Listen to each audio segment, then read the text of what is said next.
नमस्कार। इस सेशन में आपका स्वागत है। इस सेशन में हम MPCDSR सॉफ्टवेयर में नोटिफिकेशन फॉर्म के बारे में समझेंगे। ये फॉर्म ब्लॉक लेवल और फैसिलिटी लेवल लॉगिन दोनों में उपलब्ध है। हम ब्लॉक स्तर पर ब्लॉग लॉगिन विवरण के माध्यम से लॉगिन करेंगे। डैशबोर्ड पर एक MDSR डेटा मेन्यू है जिसे आप अपनी स्क्रीन के ऊपर बाएं कोने पर देख सकते हैं। MDSR डेटा मेन्यू में शीर्ष पर फॉर्म 1 नोटिफिकेशन फॉर्म है और जब हम इस पर क्लिक करते हैं तो फॉर्म खुल जाता है। अब एक नया रिकॉर्ड जोड़ने के लिए फॉर्म 1 में ऐड न्यू विकल्प के दाईं ओर स्थित इस बटन पर क्लिक करना होगा और यहां हमारे सामने एक खाली फॉर्म खुल जाएगा।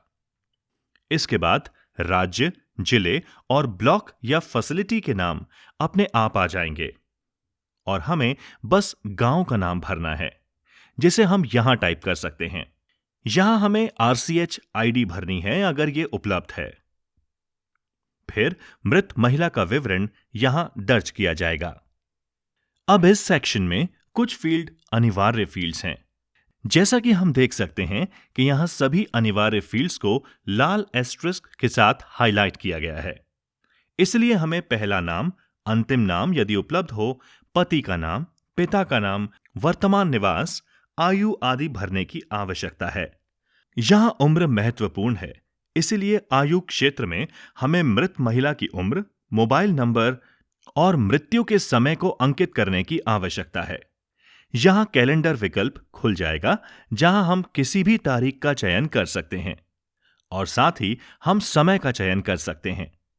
यहां समय भी बदला जा सकता है, तो इस तरह तिथि और समय का चयन किया जा सकता है।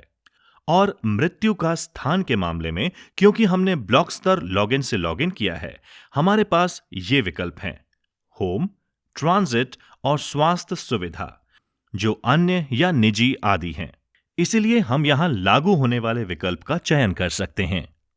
अब अगला प्रश्न है, मृत्यु कब हुई? यहां हम देखेंगे कि 5 विकल्प हैं और हमें उनमें से एक का चयन करने की आवश्यकता है। कृपया याद रखें कि यदि हम पहले 4 विकल्पों में से किसी एक का चयन करते हैं तो इसे मात्र मृत्यु माना जाएगा। यदि हम उपरोक्त में से कोई नहीं चुनते हैं तो इसे गैर मात्र मृत्यु के रूप में माना जाएगा। तो यहां आप देख सकते हैं हमने एक विकल्प चुना है और वह है मात्र मृत्यु। आगे जाकर हमें रिपोर्टिंग विवरण भरना होगा। इस मृत्यु की सूचना किसने और कब दी है? तो यहां फिर से तिथि का चयन करने की आवश्यकता है। रिपोर्टर का पद नाम जैसे आशा, ANM या कोई अन्य व्यक्ति, उनका नाम, मोबाइल नंबर और फिर इस मृत्यु की पुष्टि किसने की। इसके बाद वेरिफिकेशन की तारीख आती है और फिर हमें यह सबमिट करना होगा। तो यह एक बहुत ही सरल और आसानी से भरा जाने वाला फॉर्म है जिसमें हमें मृतक से संबंधित सभी जानकारी, मृत्यु की अवधि, मृत्यु कब हुई और फिर इस सारी जानकारी को सबमिट करना होगा। देखिए, जब हम सबमिट पर क्लिक करते हैं और अगर हम कोई फील्ड भरने से चूक गए हैं तो यह हमें एक एरर अलर्ट देगा और यह हमें उस फील्ड को फिल करने के लिए कहेगा।